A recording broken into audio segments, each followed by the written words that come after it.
શું તમે ક્યારે વિચાર્યું છે કે મહિનાના અંતે તમારા પૈસા જાય છે ક્યાં? અમીર લોકો વધુ અમીર કેમ બને છે અને સામાન્ય માણસ આખી જિંદગી ઈએમઆઈ કેમ ભરતો રહે છે? કારણ કે સ્કૂલ કે કોલેજમાં આપણને પૈસા કમાતા શીખવવામાં આવે છે, પણ પૈસાને કામે લગાડતા નથી શીખવાડવામાં આવતું.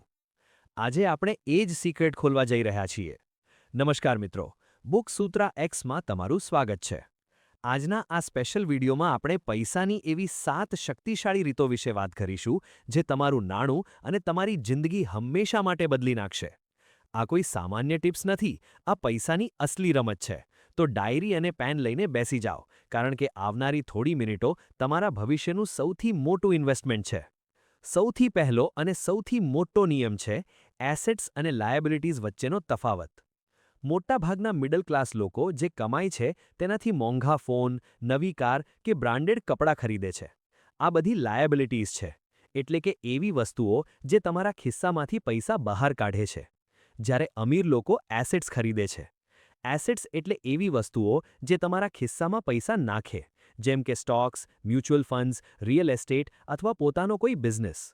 વોરન બફેટ કહે છે કે જ્યાં સુધી તમે સૂતી વખતે પૈસા કમાવાનો રસ્તો નહીં શોધો, ત્યાં સુધી તમારે મરતા સુધી કામ કરવું પડશે.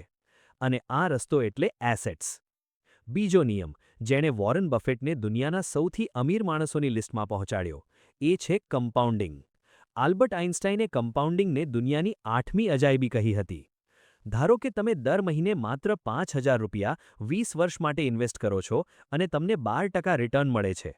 તમારું રોકાણ થશે 12 લાખ, પણ તમને પાછા મળશે 50 લાખથી પણ વધારે. આ વ્યાજ પર વ્યાજની રમત છે. શરૂઆતમાં રિઝલ્ટ નહીં દેખાય, પણ સમય જતાં આ ગ્રાફ રોકેટની જેમ ઉપર જશે. મોટાભાગના લોકો ધીરજ ગુમાવી દે છે, અને અમીર લોકો આ જ ધીરજનો ફાયદો ઉઠાવે છે. ત્રીજો નિયમ છે સૌથી પહેલા પોતાને ચૂકવો. જ્યારે પગાર આવે ત્યારે આપણે શું કરીએ છીએ? સૌથી પહેલા લાઇટ બિલ, ઈએમઆઈ, કરિયાણું અને શોપિંગ કરીએ છીએ. પછી જો કંઈ વધે તો સેવિંગ કરીએ છીએ. આ રીત બિલકુલ ખોટી છે. અસલી રીત છે ઇન્કમમાંથી સૌથી પહેલા તમારી બચત કાઢી લો. ઓછામાં ઓછા 20% તેને ઇન્વેસ્ટ કરો અને જે બાકી વધે તેમાંથી ખર્ચ કરો. આને કહેવાય પે યોરસેલ્ફ ફર્સ્ટ. તમે દુનિયા આખીને બિલ ચૂકવો છો તો તમારી જાતને ભવિષ્ય માટે કેમ નથી ચૂકવતા? ચોથો નિયમ છે બહુવિધ આવકના સ્ત્રોત, એટલે કે મલ્ટિપલ સોર્સ ઓફ ઇન્કમ.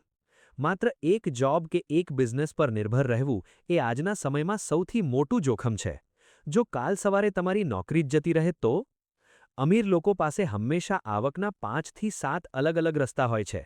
તમારે પણ તમારી મેઇન ઇન્કમની સાથે સાથે કોઈ સાઇડ હસલ, ફ્રીલેન્સિંગ કે પેસિવ ઇન્કમ પર કામ કરવું જોઈએ. યાદ રાખો, એક નળ પર ભરોસો ન કરો, પાણી ગમે ત્યારે બંધ થઈ શકે છે. પાંચમો નિયમ છે દેવાનું સાચું વ્યવસ્થાપન. દેવું 2 પ્રકારનું હોય છે: સારું દેવું અને ખરાબ દેવું.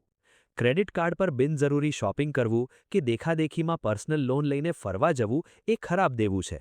આ તમને કંગાળ બનાવશે. પણ જો તમે કોઈ લોન લઈને એવો બિઝનેસ કે એસેટ ઊભી કરો છો જે લોનના વ્યાજ કરતાં વધુ કમાઈને આપે, તો તે સારું દેવું છે. પૈસાના ખેલાડીઓ બેંકના પૈસાનો ઉપયોગ કરીને જ અમીર બને છે, પણ એ માટે સાચી સમજણ જરૂરી છે. છઠ્ઠો નિયમ, જે સૌથી વધુ રિટર્ન આપે છે, એ છે તમારી જાત પર રોકાણ. બેંક તમને 7 કે 8% વ્યાજ આપશે, સ્ટોક માર્કેટ 15% આપશે, પણ જો તમે તમારી જાતને અપગ્રેડ કરવામાં રોકાણ કરશો તો રિટર્ન 1000% પણ મળી શકે છે. નવા સ્કિલ્સ શીખો, સારા પુસ્તકો વાંચો, કોર્સ કરો. તમારું મગજ એ તમારી સૌથી મોટી પ્રોપર્ટી છે. જેટલું તમે શીખશો એટલું જ તમે કમાશો. સાતમો અને છેલ્લો નિયમ છે લાંબા ગાળાનું વિઝન અને ધીરજ. રાતોરાત અમીર બનવાની કોઈ સ્કીમ નથી હોતી.